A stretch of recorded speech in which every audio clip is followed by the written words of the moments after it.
Yo, what's good? It's your boy Kurt, and today, man, we have another reaction, no? So ngayong araw, no? By the way, no? Unang-una, kung naalala nyo, nag-react tayo sa kanta ng SB19 or bago nilang kanta na Damn, no? Which is a fucking phenomenal song, no? May mga nag-comment sa inyo doon na maganda nga daw yung Damn, pero mas maganda pa rin daw yung kanta nilang Mana. And may mangilan-ilan sa inyo na nag-comment doon, no?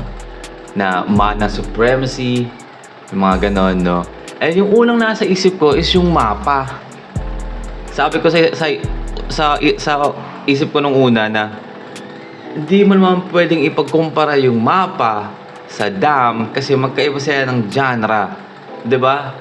'Di ba? Mapa is napakagandang kanta on its own. 'Di ba? On its own genre. Like yung melodic na parang may pagka-ballad and like emotional, no? Kaya sa Damn na parang hype and all that shit, man. So, I mean, hindi ko siya pinansin nung una. Tapos yung mga nag-comment pa ulit na yun nga, mas maganda yung Mana.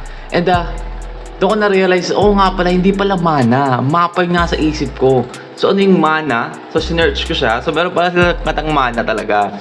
So, I mean, ito yung first time ko siyang mapakinggan, no? Ngayon yung re-react natin today. Mana ng SB19. Tingnan natin kung totoo ba yung sinasabi nila. Kasi, I mean, again, right now, before tong Damn, I mean, ang masasabi ko talaga, pinapaborito akong kanta ng SB19 is yung Damn, of course, no? And Crime Zone. Crime Zone. Yun, yung dalawang yun. Diba? So, we have Mana, no? So, we'll see, no? And again, maraming salamat. Hanggang ngayon gusto kong pasalamat sa sobrang daming tumangkit yung reaction natin ng Damn, no? Maraming nagkasabi na kung na-convert na ba ako sa 18. I mean, ano ba tawang bigkas nun? 18 ba? Or 18? Pero, yeah, I mean, hindi ko alam kung sabi mong 18 ako, no? I mean, again, nagsimula ako na tingnan ng SB19 as like another boy group na produce ng Pilipinas. So, una akong impression is, cringy, corny, no? Hanggang sa punta ako sa, wow, man, ang galing pala nila.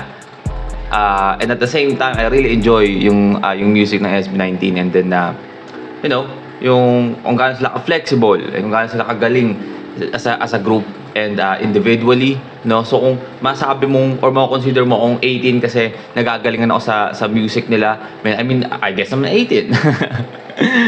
But yeah, and also, ang dami actually, binabasa ko yung mga comment nyo. May nagsabi pa doon na kung sino yung bias ko, man. I mean, wala akong bias dito. Pantay ang pagtingin sa kanang lahat-lahat. But yeah, again, we have Mana, no, ng SB19. Man, without no further ado, let's get it.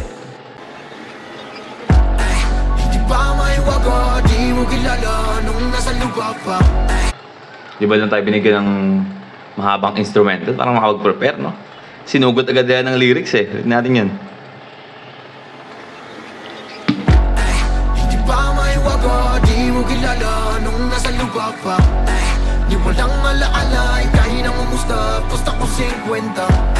Ngayong nasa lapa, ang nakita ko ay nagbago. Di mo ba ako namimiss, ay naalala ang body ko miss na. Wait. Tagal nagproseso nun sa utak ko, Ulitin natin yan. Di ba may waga, di mo kilala nung nasa lupa pa. Yan, di ba? Ni walang alaala. Ay, sorry. So, the lyrics na pala tayo. Wait. Lalo ako na... Minsan parang ayokong mag-react sa mga lyric video kasi lalo ako na-confuse, eh. Pero yun nga, di ba sabi niya, hindi ba mahiwaga, di mo kilala nung nasa lupa pa, di ba? Hindi mo kilala nung nasa lupa pa. Hindi ba mahiwaga, hindi ba nakakapagtaka? Tapos yung sunod na lyrics. Di mo kilala nung nasa lupa pa. Di walang alaala, kahit ang umusta, basta ko 50. Ni walang alaala, ikay na nga musta, pusta ko 50. So parang yung pusta ko 50, it's a play, no, na pustahan pa tayo ito pusta ko, di mo ako maaalala or di ka makakaalala. Ngayong nasa lapaap, nakita ko'y nagbago na. Ayun, di ba? Ngayon nasa alapaap, nakita ko yung nagbago na. So parang, ano siya, no? I'm reaching again, no? Pero again, lupa, taka alapaap, no? Diba? Yung point of view ng tao pag nasa baba ka, nasa taas ka na. And tingin sa'yo ng mga tao pag, you know, I don't know kung yun. Anong nasa lupa pa? Di walang alaala, ikay na umusta, pusta ko 50. Ngayong The vocals though. nasa lapaap, nakita ko'y nagbago na. Di mo ba ako namimiss, ay na I'd rather have a body go missing, ay bakit nga ba ganito? Di ko maintindihan ang sinasabi mo. Madayabang mundo. Kung ganun na nga, eto babaguhin ko. Sa akin ay hindi problema kung di nyo pa rin nakikita. Tinataglay ko ang biyayang hindi nyo maikakila. Manananggal, manananggal, manananggal, manananggal. Ah! Lupa. Wait, what the fuck? Ulit natin yun. I mean, there's a lot to unpack there, no? 46 seconds pa lang tayo, pero there's a lot to unpack there. I mean, may mga linya sa akin doon na nauna na hindi nag-make sense, no? Pero habang nagpo-progress yung kanta, nag-make sense siya sa akin. Like yung, I'd rather, what the fuck? What the fuck? Ulitin lang ulit natin. Ngayong nasa lapaap, nakita ko'y Boy, nabag na. Yan. Oh, yeah. Na, di mo ba ako nami-miss? Oh, yeah. Na, I'd rather have my body go missing. Oh, yeah. But, na, I'd rather have my body go missing. Diba? Diba kasi yung sa chorus sila, manananggal, manananggal, manananggal, manananggal. Basta yun. Diba? So, ano ba yun? Kasi parang, nag-connect sa akin yung una kong explanation sa first 3 lines, no, ni Ken tsaka ni Pablo, na tama yung pagkaka-interpret ko kasi doon sa lyrics si Justin, no, na sinabi niya na parang di mo pagkakaila yung talent ko and all that, no. So I feel like tama ako doon, pero hindi. Bakit nga ba ganito? Di ko maintindihan ang sinasabi mo. Madayabang mundo. Kung ganun na nga, eto babaguhin ko. Sa akin ay hindi problema kung di nyo pa rin nakikita. Tinataglay ko ang Yeah. biyaya, Yeah. hindi nyo maikakila. Manananggal. That's a shout, no, sa lahat ng mga haters ng SB19, no, na tinataglay ko yung biyaya na hindi nyo makakaila, di ba? Napaka napaka simpleng linya pero sobrang laking sampal, no, lalo na sa mga galit or hindi gusto yung SB19. I mean, totoo lang, wala nang problema sa mga taong hindi gusto no? Basta hindi sila hater. May mga ganun kasi, di ba? Like me. Diba, umpisa nung di pa ako nakikinig sa SB19, no, nung mga panahon na feeling ko cringe sila. Di ko sila di ako hater ng SB19. Hindi ko lang sila gusto, which is that's okay, no. I feel like that's okay kasi lahat ng tao may kanya-kanyang preference Kung ayaw mo sa grupo na to, ayaw mo sa artist na to, that's okay. Diba? May kanya-kanya tayong preference. Malay mo ang gusto mo pala is ethnic, mga folk dance na yung mga tugtugan, alam mo yun, yung mga luma. Mali mo, ganun pala yung gusto mo. Natural, hindi mo talaga magustuhan yung music nila. Diba? That makes sense. Diba? Kung ayaw sa kanila, ayos lang. Pero yung pagiging hater kasi is, ayun yung toxic part nun Ayun yung nag-evolve ka na sa pagiging ayaw mo sa kanila to hater, which is pangit. Diba? So, ayun nga, I mean, parang yung linya na yun, line na sinabi ko, yung linya na yun ni Justin doon, sobrang patamad sa mga hater na kahit na galit kayo sa amin or feeling nyo ang pangit ng music namin, di ba? Ipapakita ko sa inyo yung talent ko na kahit galit kayo hindi nyo makakaila, di ba? Na kahit anong gawin nyo, kahit sabihin nyo na ano ba yan, gaya itsura nila, ba't ganyan, ba't parang ang corny, pero hindi nyo makakaila na yung talent namin is totoo, diba? Kaya kami andito. Ang dami kong sinabi doon. Kayo yung ating chorus. So, pahin ko itong chorus eh.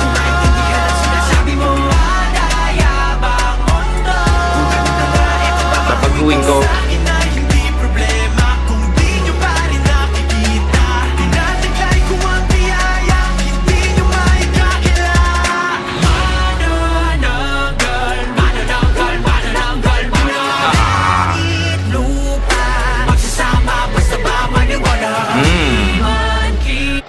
langit at lupa magsasama basta ba maniwala.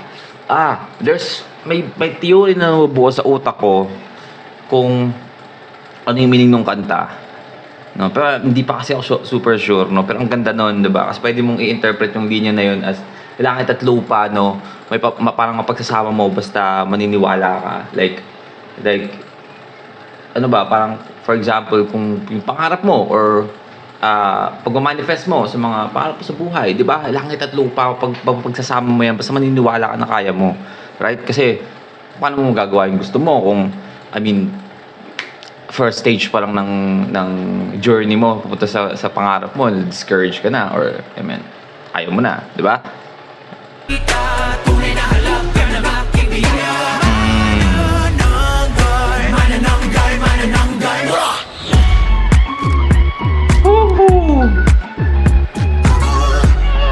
Hey! Fucking groovy, man!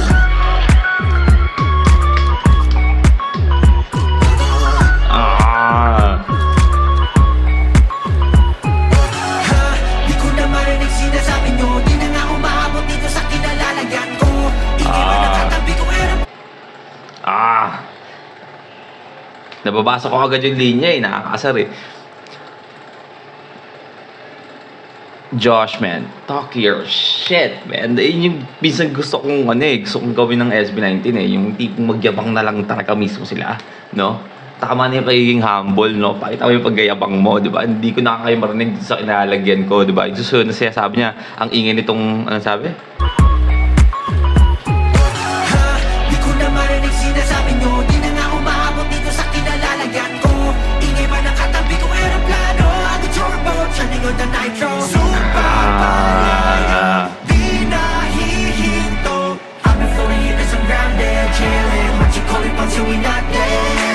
Wala na bang bago? Yung hindi ko alam sa aking pagkatao. Di na ba natuto? Kakailanganin mo na ang tanang ilago. Sa akin ay hindi problema. So, sobrang klaro na sa akin ako nung meaning nung kanta nila dito. Bibigay ko sa inyo pagkatapos ng kanta.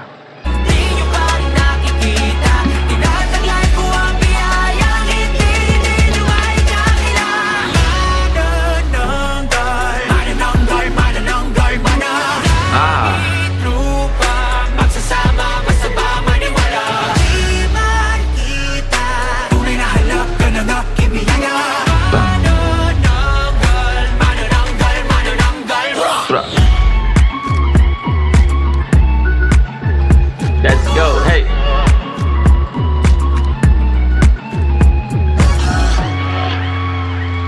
Oh.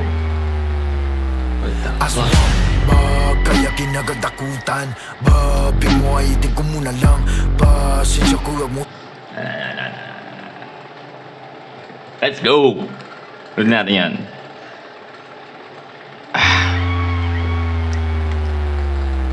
Aswang ba kaya kinagadakutan?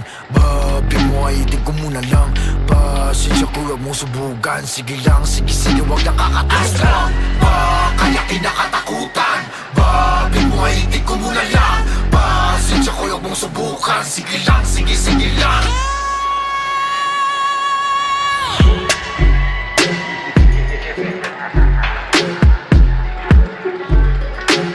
Oh, ton.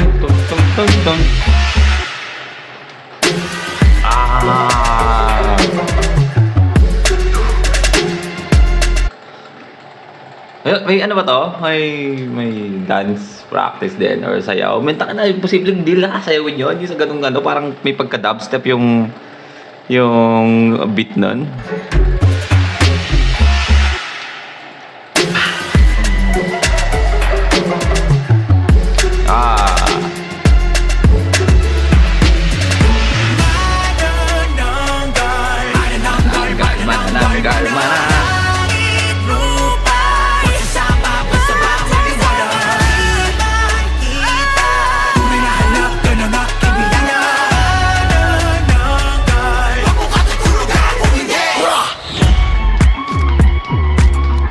akong tutulugan kung hindi.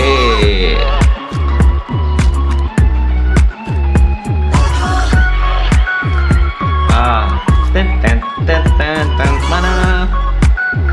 The musicality, man. Let's go. Right, well, again, that's SB19 Mana. Damn. Bakit parang hindi siya ganun kalaki, no, na kanta? I don't know. I mean, siguro, kasi, like yung Gento, di ba? Yun yung pinaka-unang pagkakataon na sobrang na-appreciate ko yung SB19. I mean, bago yung Gento, nakaliga tayo sa mga una nilang kanta, like Bazinga, di ba? Pero yung Gento talaga yung tipong yung kanta na siguro kahit hindi mo alam yung SB19, malalaman mo sila o maririnig mo yung kantang yun eh. Di ba? Pero I feel like itong kantang to, itong Mana, parang dapat andun siya sa part na yun eh, no? Andun siya sa level na yun eh. Pero ba't parang hindi siya masyadong, alam mo na, hindi siya masyadong tumunog. I don't know why. I mean, tinry ko lang kasi siyang hanapin, yung music video nito, pero parang wala akong makita. So, may music video ba to? Mukhang wala, no? But yeah, napakaganda ng concept ng kanta, no? Ang ganda ng musicality ng kanta. Again, boses nila, chef's kiss, no? I mean, I feel like sa kanilang lahat dito, no, sa kantang to, ang may pinaka-improve sa pagdating sa lyricism is si Ken, diba? I feel like hindi pa kasing galing ng lyricism ni Ken yung ngayong Ken kaysa noon, no? I don't know, I mean, yun yung feeling ko, pero I feel like napakagandang bagay noon kasi syempre as an artist, nag-evolve ka, diba? And again, sabi ko nga sa inyo, Seven Sins is mga pinakamagandang EP or album na napainggan ko, no? So, doon mo makikita na nag-evolve talaga siya. And at the same time, no? Yung meaning ng kanta, I mean, may part lang dito na parang medyo naguguluhan ako tungkol sa manananggal, no?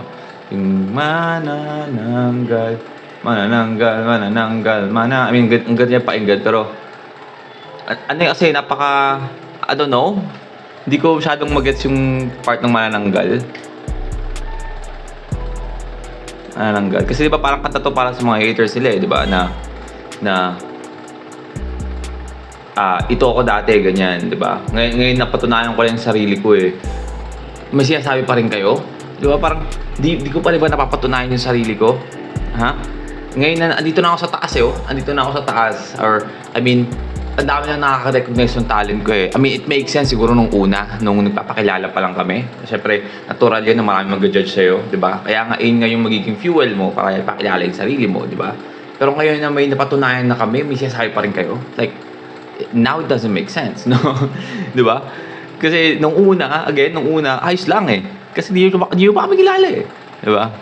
So, parang ganun na akong vibe, pinaka-summarize doon. No? And, yun lang yung manananggal eh.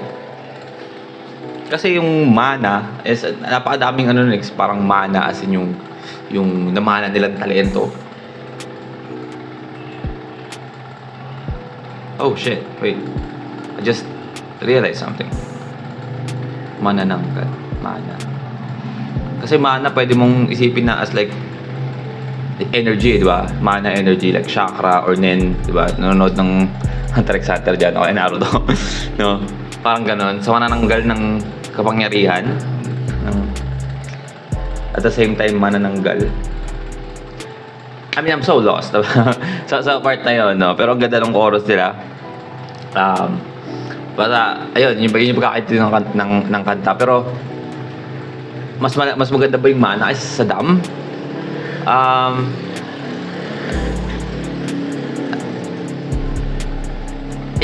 Feeling ko hindi. Maganda yung mana, pero mas maganda pa yung dam sa akin, no? Sa dam kasi, so ayun na yung mas maganda na yung nila yung mas kilala na nila yung sarili nila sa pagsusulat, I feel like, no? Yung vocals nila is mas nag-improve na. Yung musicality din, 'di ba? Mas dito, mas madadamo mo yung kanta nung Dam. Basta, I mean, all in all, no, again, kung i-rate natin yung dalawa, diba, yung Dam as a 10 out of 10 para sa akin, siguro yung Mana isa sa 7.5, ganyan. Ganong ganong rating, no. Inilagay natin yung Gento sa around like 8.5 or 9, something like that. But yeah, that's our reaction for today. No? Sana nagustuhan nyo. Leave a like and subscribe. Didn't realize na makakahanap pa tayo sa sobrang sikat ng SB19. Makakahanap pa rin tayo ng hidden gem. No? I feel like this is super underrated music. Sa dating na parang hindi siya masyadong ganun kaputok na putok. But yeah, I mean, salamat sa mga nag-comment. No? Hindi kayo nag-comment tungkol sa kantang to. Hindi ko malalaman. But yeah, that's our reaction for today. No? Sana nagustuhan nyo. Leave a like and subscribe. Kung gusto mo mag-asawitin yung artist, singer, rapper, song, just comment down below. Nag-react tayo dyan. That's it from me today. See you on my next vid. Stay awesome. Peace.